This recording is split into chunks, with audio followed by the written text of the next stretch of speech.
Hello and welcome back to yet another video. This is your programming friend Piyush and I hope you all are fit and fine. So एक हर एक इंसान के हर एक सीखने वाले बंदे के अंदर एक ये क्वेश्चन होता है कि अगर हमने सब कुछ कर लिया है, जस्ट लाइक हमने स्किल्स हमने सीख ली, हमने एक टेक्नोलॉजी सीख ली, बट बात ये आती है जब हम इम्प्लीमेंट करते हैं तो फिर हमारा वो चीज़ नहीं पकड़ पाती। मीन्स फॉर एग्जांपल अगर तुमने जावास्क्रिप्ट तुमने कर लिया, तुमने जावास्क्रिप्ट के क्वेश्चंस तुमने कर लिए, जावास्क्रिप्ट प्रोग्रामिंग लैंग्वेज तुमने सीख ली है, बट जब बात आती है कोई भी प्रोजेक्ट वगैरह बनाने की तो उस टाइम पे जा कर के हमारे कॉन्सेप्ट सारे हिल जाते हैं। ठीक है, हमसे प्रोजेक्ट्स नहीं बनते और हम फिर क्या करते हैं, फिर जा कर के हम ऑनलाइन जा कर के कॉपी पेस्ट कर लेते हैं कि that this is the project और ये हम अपने रिज्यूमे में लगा देते हैं। अब मेन चीज़ ये है कि अगर हमने कोई चीज़ सीखी है तो उसकी इम्प्लीमेंटेशन कैसे करी जाए। ठीक है, और इम्प्लीमेंटेशन करने के लिए भी हमारे पास बहुत सारे ऑप्शंस होते हैं कि हम किस तरीके से उसको इम्प्लीमेंट कर रहे हैं। ठीक है, कोई कोई लोग होते हैं कि हम कैसे इम्प्लीमेंट करें, जैसे स्टार्टिंग से ये कोई टेक्नोलॉजी सीखी है, कोई प्रोग्रामिंग लैंग्वेज उन्होंने सीख ली और उस प्रोग्रामिंग लैंग्वेज को सीखने के बाद वो क्या करते हैं कि एक बहुत ही बड़ा प्रोजेक्ट उठाते हैं सबसे पहले और उसी में घुस जाते हैं और उसी को ठीक करने लगते हैं। ठीक है, अब तुमने सीखा अभी अभी है, जस्ट लाइक तुमने जावास्क्रिप्ट है, तुमने पाइथन अभी सीख लिया और तुम जा रहे हो एक ऐसा वेब पेज बनाने, वेबसाइट बनाने जिसमें जावास्क्रिप्ट बहुत ज़्यादा यूज़ हो रही है, जिसमें जावास्क्रिप्ट के साथ साथ HTML CSS React JS वो सब ये सब यूज़ हो रहा है। ठीक है, अब तुम क्या करोगे, तो उसमें ये कहोगे I am the JavaScript developer, मैंने जावास्क्रिप्ट सीखी है 2 महीने लगा के और मुझे सब कुछ आता है। आना इज़ द थिंग कि तुम्हें सिंटैक्स आते हैं, तुम्हें लूप्स पता है कैसे लगते हैं, फंक्शंस पता है, तुम्हें चीज़ें पता है किस तरीके से उसमें होती हैं, बट वही जब चीज़ आ जाती है इम्प्लीमेंट करने की, एक वेबसाइट के पीछे जो बैकएंड में जावास्क्रिप्ट वगैरह काम करता है, जो उसकी फंक्शनैलिटी को डिफाइन करता है, उस चीज़ को पता करने में हमारे पास एक अलग ही तरीका है। मतलब एक तुम यहाँ पे तुम सीख रहे हो और अगर तुम उस चीज़ को सीख रहे हो और उसको इम्प्लीमेंट करना, इट्स स्काई और अर्थ, ये इस तरीके की चीज़ है। ठीक है, सीखना यहाँ पे है और उसको इम्प्लीमेंट करना यहाँ पे है, तो उसको तरीका का हम कैसे करें ये चीज़ हम डिस्कस करेंगे। तो सबसे पहला पॉइंट जो तुम्हें नोट करना चाहिए, अगर तुम कोई प्रोजेक्ट बनाने जा रहे हो या फिर उसके लिए तुम कुछ कर रहे हो, सो एक तुमने प्रोग्रामिंग लैंग्वेज सीखी, अब उस प्रोग्रामिंग लैंग्वेज को सीखने के बाद उसके छोटे प्रोजेक्ट्स बनाओ, स्मॉल प्रोजेक्ट्स। लाइक कि हमें जब हम लोग पढ़ते हैं कॉलेज टाइम में होते हैं तो फर्स्ट ईयर सेकेंड ईयर में बोला जाता है कि आप C++ में एक बनाओ प्रोजेक्ट्स। ठीक है, C++ टीचर से बोलते हैं प्रोजेक्ट थोड़ा अच्छा होना चाहिए, वो एक जस्ट लाइक लाइब्रेरी मैनेजमेंट या इस तरीके के प्रोजेक्ट्स हमारे नहीं होने चाहिए, जस्ट लाइक बैंकिंग मैनेजमेंट वगैरह वगैरह।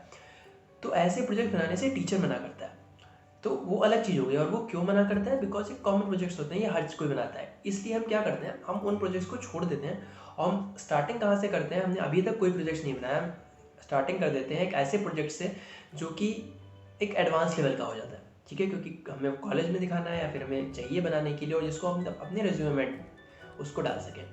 बट तुम क्या हर एक चीज़ वही करते हो जो तुम अपने रिज्यूमे में करते हो एंटर, मतलब तुम रिज्यूमे में हर वो चीज़ एंटर करना चाहते हो जो तुम लिखते हो, नहीं। या फिर तुम ये भी नहीं करते कि जो भी बनाते हो वो सब रिज्यूमे में तुम कर देते हो या हर चीज़ तुम दिखा देते हो।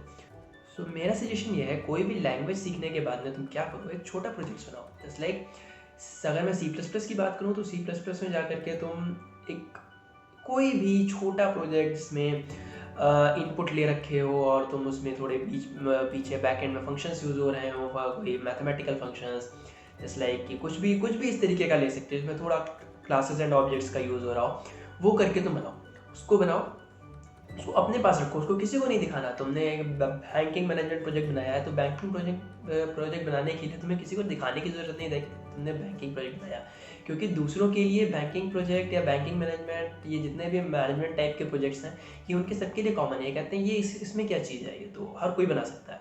ठीक है, सो उसको अपने पास रखो, अपने रेफरेंस के लिए रखो और उसको तुम पूरा स्क्रैच से बनाओ, बिना कोई हेल्प लिए, बिना कोई कॉपी पेस्ट किए, कहीं से स्क्रैच से बनाओगे, तुम्हें उससे कौन कौन से कॉन्सेप्ट्स क्लियर हुए, इसका बेनिफिट देखो। पहला, तुम्हें जितने भी लूप्स वगैरह थे वो तुम्हें आराम से बनाने चले गए, क्लासेस एंड ऑब्जेक्ट से तुम्हारे क्लियर हो गया, तुम्हारे उसमें जो जो चीज़ें यूज़ हो रही हैं वो तुमने क्लियर किया, तुम्हें नहीं पता चला, तुमने देखा ये कैसे इंप्लीमेंट हो रहा है, तुम्हें नहीं समझ आ रहा, फिर उसको पढ़ो क्या होगा कैसे करेंगे। ठीक है, तुमने 2-3 प्रोजेक्ट्स ऐसे बना लिए छोटे छोटे, अब तुम्हें पता चल गया कि हाँ C++, जावास्क्रिप्ट, पाइथन या हम कहाँ कहाँ पे यूज़ कर सकते हैं। तब तुम जा करके now you are ready to switch to increase your level. पहले हम बिगिनर लेवल से शुरू करते हैं, बिगिनर से फिर हम जाते हैं इंटरमीडिएट पे। इंटरमीडिएट के प्रोजेक्ट्स उठाओ, इंटरमीडिएट प्रोजेक्ट्स तुम्हें बहुत सारे मिल जाएंगे लिस्ट। इंटरमीडिएट प्रोजेक्ट्स उठाओ और उनको करो, उनको स्क्रैच से करो। उनमें तुम्हें थोड़ी बहुत हेल्प ऑनलाइन लेनी पड़ेगी, स्टैक ओवरफ्लो, गिटहब वगैरह से, वो लो, बुक्स पढ़ो, ये सब देखो।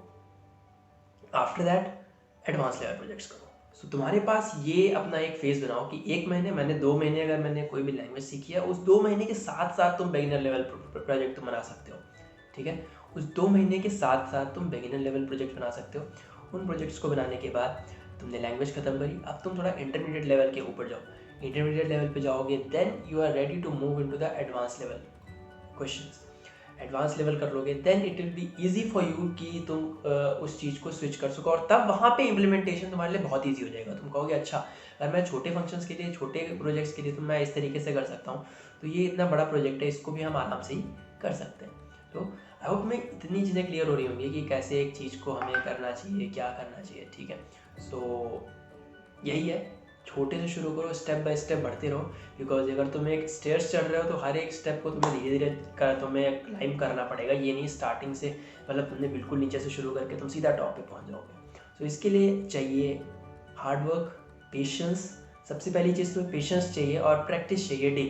तो पेशेंस अपने अंदर लेके आओ, प्रैक्टिस लेके आओ, यू कैन क्रैक एनीथिंग, कुछ भी फोड़ सकते हो मज़े से, ठीक है। So that's it for this one. I hope तुम्हें वीडियो पसंद आया होगा। तुम्हारी क्या राय है, कैसा तुम्हें लगता है, क्या तुम सोचते हो, कमेंट में जरूर बताना, ठीक है। That's it for this one. I meet you guys in the next one. Till then, good bye, tata, take care and stay blessed, bye bye.